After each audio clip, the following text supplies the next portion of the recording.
Okay, so if you've watched my videos up to this point, we can start talking about the actual guys who did this. So we know based on the official report that one blast was at one end of the airport and the second blast was near the statue where all the photographs were being taken. The third guy, for whatever reason, ended up just leaving the scene, and then it was 2 weeks later he was then arrested. The guy in white's name is Mohammed Abrini, and supposedly he was shown the CCTV footages of him leaving the airport, and on that basis he admitted to being the guy in the coat. Now of course, based on all the events that we've covered so far, we keep saying, where's the CCTV footage?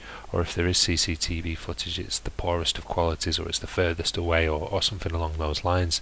So the fact that this guy is admitted to being the guy based on CCTV footage is actually a red flag within itself, and I'll explain why. As per this map, he managed to make this particular trip on foot.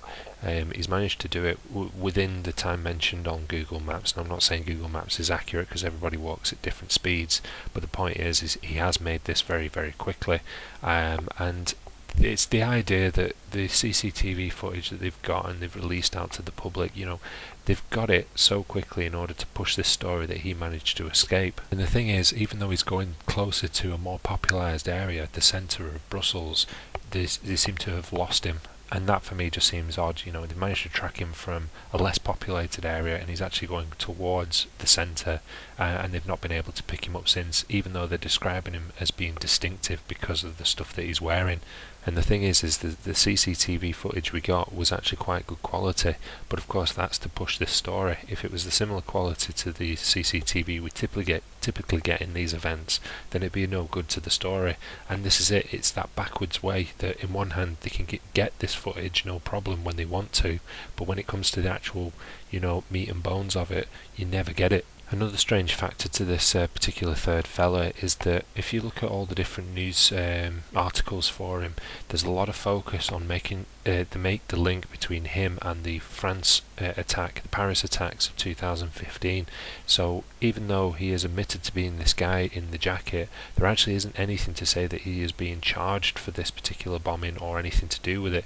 It's just that he's been caught, he's a suspect, and he's admitted to being the guy on the CCTV, and that's about as far as I can find as far as news is concerned. And it's as I said before, you can't have part of an event real and part of it fake, so you can't turn around and watch all these videos to do with Brussels and then the guy admitted to be part of a Paris attack and say, oh well, the Paris attack was real.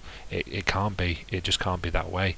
And it's likewise when you've got ISIS or whatever you want to call it at the time claiming responsibility for an event. Well, how can they claim responsibility for an event that is fake without them being fake within themselves? So I'll play the clip, and if you've got any comments relating to this guy, please let me know. Otherwise, thanks very much for watching.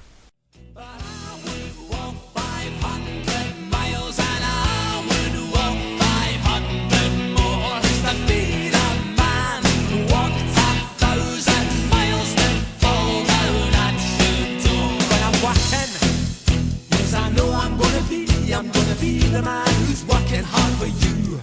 And when the money comes in for the work I do, I'll pass almost every penny on to you. When I come home, oh, I know I'm gonna be the man who comes back home to you.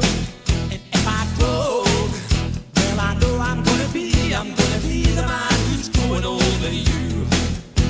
But I would walk 500 miles an hour, would walk 500 more, just to be the man who walks 1,000 miles to fall down at your door.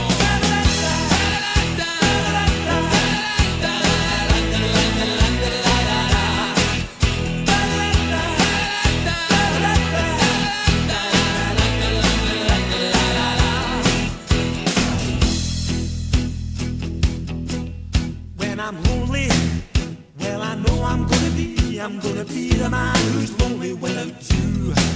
And when I'm dreaming, well, I know I'm gonna dream about the time when I'm with you. When I go out, well, I know I'm gonna be the man who goes along with you.